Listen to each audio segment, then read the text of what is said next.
di malaman ang sagot.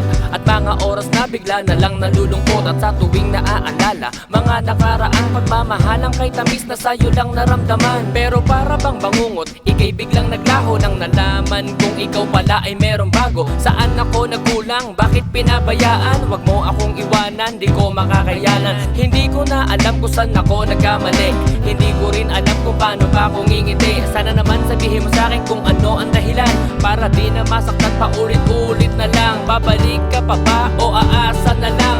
Ipagtapat mo na kung ako ay pang ilan. Kung pwede lang isulat aking nararamdaman, para aking burahin pag ako'y nasasaktan. Mapahatid ko lang sa'yo aking naramdaman. Bakit kung sino pa ang seryoso, siya pa ang madalas niloloko?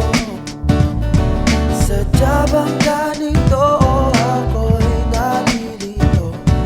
Kung pag-ibig mo ba'y totoo, ay totoo. Ako na lang ang magsusorry, ako na ang mali. Pikit matang titiisin ang nadaramang hapdik. Lahat ng gusto mo ay gagawin ko na mahal. Kahit labag sa loob ko, basta tayo ay magtagal. Huwag ka lang mawawala, hindi ba halata? Kahit magmukhang tanga, ako ay laging umaasa na balang araw babalik ang dating ikaw. Halos di na kita kilala, puso mo ay naligaw. Namimiss ko na ang mga lambing mo sa akin. Konting tampo ko lang ay bigla mo na akong yayakapin. Pero parang malabo na tayo ay maayos, dahil sa mga sagot mo mas tinais mong matapos. Ano ba ang meron siya na wala sa akin? Nagawa mong sirain magandang relasyon natin. Masakit to para sa akin, kailangan kong gumising. Pipilitin ko sanayin na wala sa iyong piling. Gusto